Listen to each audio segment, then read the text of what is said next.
So, we want to show you how to get in touch with your emotions. We don't want you to be afraid of your emotions. We don't want you to dislike your negative emotion. We want you to think of all of your emotions as your friend, because they are. We also think it would be very helpful if you would decide today or tomorrow or sometime soon or sometime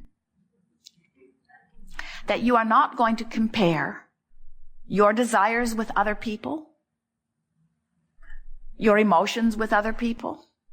In other words, let's for just a little while leave everybody else out of the equation, because the only thing that is important in the achieving of anything that you desire and in the fulfilling of your reason for being here is that you come into alignment with you. All you've got to do is want something and not think thoughts that are opposite of it, and that thing that you want must be.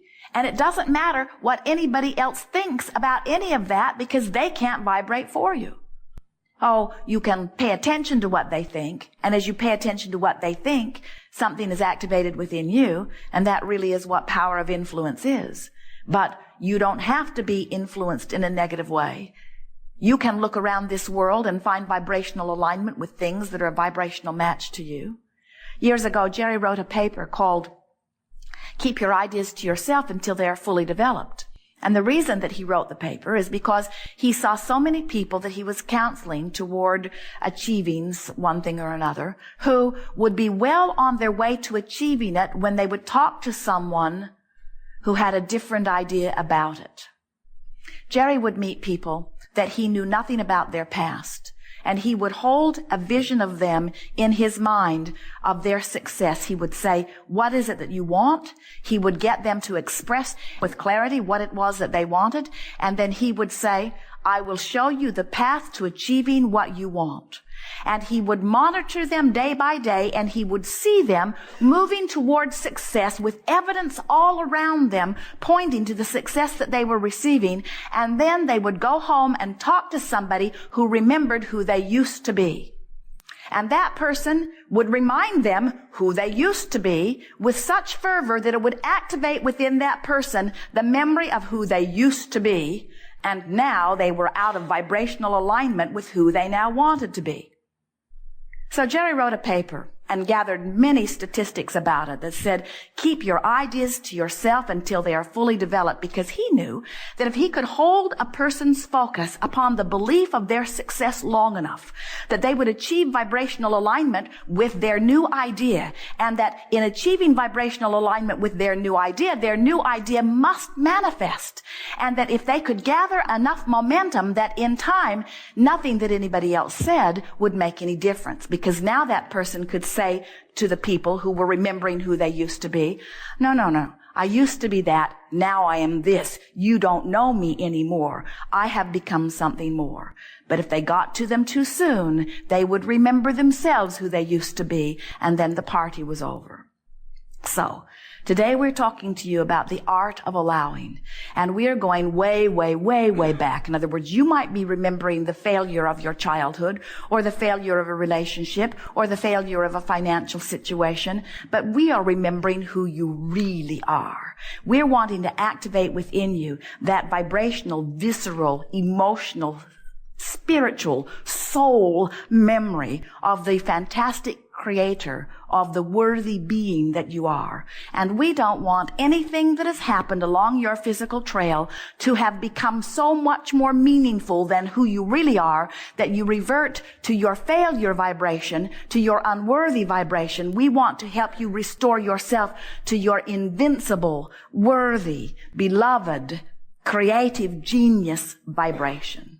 That's what the art of allowing is. The art of allowing says, you get to choose it, but you got to vibrate in vibrational alignment with what you have chosen. We have not come to dissuade you from anything you want, because you are not choosing inappropriately, no matter which side of which battle you are upon. There is not a giant right and wrong in the sky. You have not come forth to set everybody straight, to make the world understand your one way of thinking, because one way of thinking is the only wrong way of thinking that there is. This is a universe of diversity, and diversity means plenty to go around, and source energy will answer everyone. And it is only in your shortage consciousness where you believe that there is an finite amount of resources that you are squabbling over, whether it is land or whether it is oil or whether it is the right attitude or whether it is the right religion. When you think that what you've got is the only place that it exists and you are fighting over it, then there is plenty of resistance to go around. The resources that you're reaching for are infinite, and your ability to achieve a desire for something means that the universe has the ability to deliver it to you with no exceptions. And so, if just for a few days you will say, I am no longer in competition with anyone, and more importantly, I no longer give a rip what anybody else thinks about anything. I'm going to spend my time for just a little while showing myself my vibrational alignment with my own source. I'm going to start guiding my life from the inside out. Now you're on the track that you were born to be on. Now you are fulfilling your reason for being. And oh yes, what was that again? Your reason for being? Joy. Joy, you say. Oh, surely there's more than that. Surely there is something more meaningful than joy. Actually, no.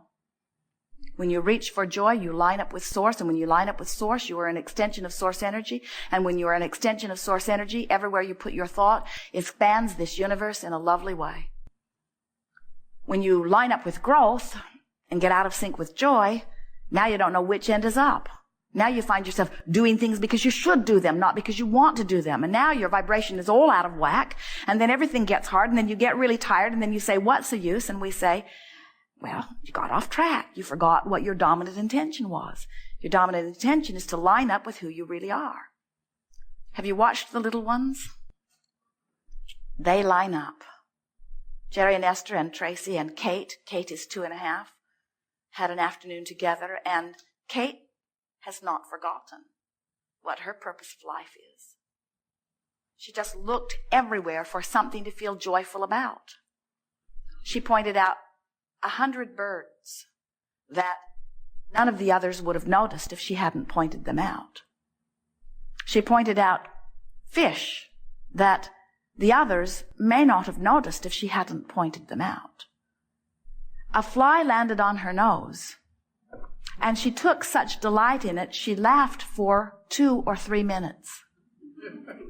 Because in the same moment that the fly landed on her nose, she was noticing that a bird was flying by. And the humor of the fly word and the fly word just knocked her out. How funny that is, that in the moment I would be saying, bird fly by, a fly would land on my nose. And as Jerry and Esther and Tracy, for a few hours, approached life through Kate's eyes, they remembered it's all about joy. It's not about achieving something. You can't help that. It's not about learning something. You can't help that. It's only about joy. That's the purpose of this life experience. It's for joy. It's for joy. It's for joy. So, here, right now, you might not be feeling all that joyful, which means we've got to be irritating the life out of you. Joseph Campbell said, follow your bliss. And if you can't get a whiff of bliss, then you don't even want to play the game. And we want to say to you, it is for joy, but there may be, depending upon what's been happening to you, there may be some vibrational variations between the joy that we are encouraging and where you are right now, and that's okay. Your goal is joy, but don't be upset if you can't quantum leap from despair to joy. No one can. Don't ask yourself to do impossible things. Instead say, I think I will go as far as I can go, and right now, anger feels pretty darn good to me. And what we want to say to you is, If you have chosen this angry thought because it is an improvement over the despair that you were feeling before, then good for you. And we would give you as big of monument or statue or plaque in recognition of your accomplishment as you made your way all the way to rage or revenge as we would if you got into the upper registries of ecstasy. Because any movement up the emotional scale is worth commending yourself about. If you came to us and you were just frustrated or overwhelmed about something, we would not encourage you into conversation that makes you angry, because that would be going the wrong way on the emotional scale. We would encourage you from your place of frustration to reach for more thoughts of hopefulness or thoughts of optimism. Maybe even a little pessimism is a step up from that feeling of overwhelmment that you are feeling. The important thing is that you decide that you're going to take control of the way you feel.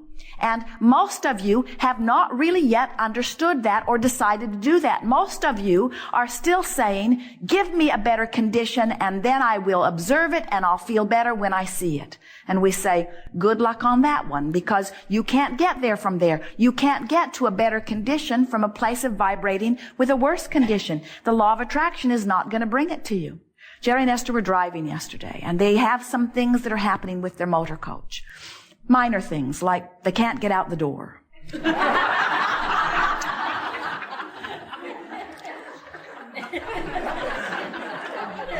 When they put the coach in gear, it puts pins down that airlock the door shut. And then when they put the parking brake in, then it releases those, and so they can exit the coach. But for some reason, that mechanism is slow. So they're waiting and waiting and waiting and waiting to get out the door. And there is an emergency hatch, but it's very uncomfortable. Jerry said, I don't even think we can climb out this window, and look how far down it is. And so they have gathered a list of things that they are wanting to have fixed on their coach, and they will take it to Decatur tomorrow. But Decatur was not expecting them because it just happened. And the first appointment that they could get is the end of October. Well, they will not be in the area the end of October. And so when Esther called to talk to a man, he was very nonchalant. He said to them, sure, you're free to drop in. And Esther said, do you think anyone will have time to see us? And he said, I have no way of knowing that. And Esther said, well, it is quite a distance for us to drive over there. Can you give me your best guesstimate? And he said, I really shouldn't do that. And Esther said, well, if you were standing in my physical shoes, would you make this effort? And he said, you're welcome to drop in any time. And Esther hung up the telephone and she looked at Jerry, and they both said, he does not really care. He has no sense of concern at all. And then they began sort of beating the drum of that. And as they made their list of things that need to be repaired, they pointed out to one another, none of these things should even be on this list. This should be a better manufactured job. This should not be happening. And before they knew it, in about 10 minutes, they were both in a place that we would call frustration. Serious frustration, bordering on resentment. Not bordering, it was well into resentment. And just tiptoeing into the range of revenge. As Esther was picturing the big sign she was going to put on her coach, don't buy one from them. Actually, it had not gone that far this time. When Esther realized that her vibrational attitude and what she emits now in the next few days will dictate whether there is a slot for her or not when they get over there on Monday morning. In other words, everything about that future experience depends on how she feels now. Ooh, something to think about.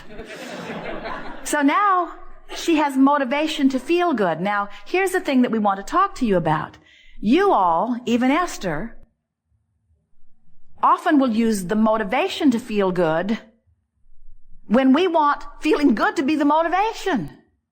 We want it to matter so much to you that you feel good. We don't want you to just practice feeling good so you can get stuff. And that's why you want to get the stuff anyway, isn't it? Don't you want to get the stuff so that you can feel good? So why not feel good whether you get the stuff or not? So then Esther began talking out loud, and she said to Jerry, you know, these people must have an endless stream of people that pass through their shop with situations just like this. It must be very hard for them to have personal care about every single one of them. They must have to sort of get into that nonchalant place just to be able to enjoy their work at all.